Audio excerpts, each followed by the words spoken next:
5 дугаар бүлэг. Алдагдсныг хайж аврахаар ирсэн. Есүс 100 хонтой байтал нэг нь алдагдахад 99 хонио бэлчээр торхин алдагдсан нэгийг нь олдлоо. Араас нь явахгүй хүн та нарт байна уу? Тэгэхэд хонио олбол тэр баяртайгаар мөрөндөө тэгнэн гэртээ ирж анд нөхдөө болон хуршүүдээ хамттан дуудан цуглуулад тэдэнд би алдагдсан хонио олсон тул надтай хамт баярлах тунг гин. Би та нарт хэлье.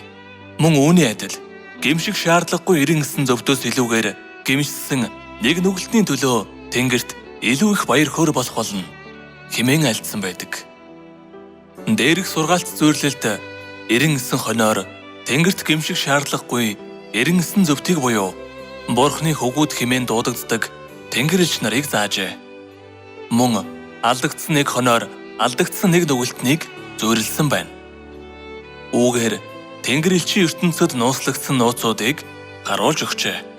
Тиймд Есүс өөрийгөө Тэнгэр дэх 100 хоных нь нэг хон алдагдаж энэ дэлхийд ирсэн учраас алдагдсан тэр хонио хайж аврахаар ирсэн гэсэн юм. Есүс ард түмнээ хайж аврахын төлөө олон зүйлийг сургаалт зөвлөлөөр айлдсан бөгөөд сургаалт зөвлөлгүйгээр юу ч ярьсангүй гэсэн юм. Матай 13-ын 34.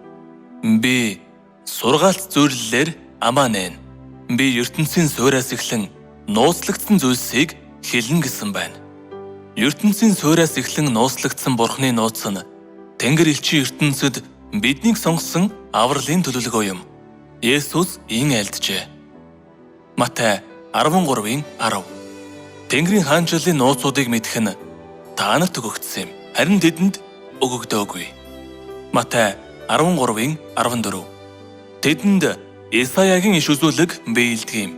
Юу гэвэл тэр та нар сонсовч хизээч ойлгохгүй, харан харавч огт ухаарахгүй. Учир нь энэ ард түмний зүрх нь хатуурч, чихэн дүлэрэн хатуурч, нүдэ анжээ. Эс бөгөөс тэд нүдэрээ харж, чихээрээ сонсож, зүрхээрээ ухаарч иргэн. Би тэднийг эдгэх байсан. Энэ ишлэл нь ертөнцийн суураас өмнө Христийн дотор сонгогдогсдыг авран хэмээсэн утгатай болсон.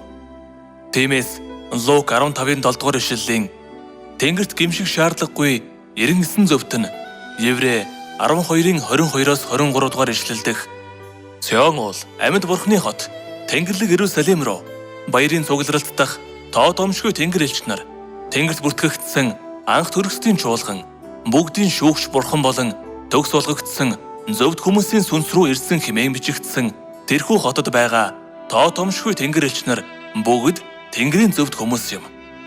Бурханд сонгогдсон талаар зарим хүн Бурхныг сорж хэрв Бурханд сонгогдвол аврагдана, сонгогдохгүй бол аврагдахгүй гэцхэн Бурханд дуудагдсанаа үл томсорлон сүм дотор болжимгүй авирлаж мэдэх юм.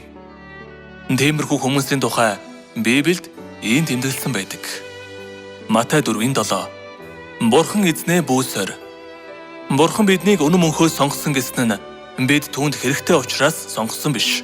Харин Тэнгэр элчийн ертөнцид биднийг багахан нүгэл үйлснээс үхэх болсонд маань өрөвдсөндөө сонгосон юм. Библиэд ийн айлджээ. Илчлэл 2-ын 10. Үхэл хүртэл үнэнч бай. Тэгээд би чамд амийн дитэм өгнө.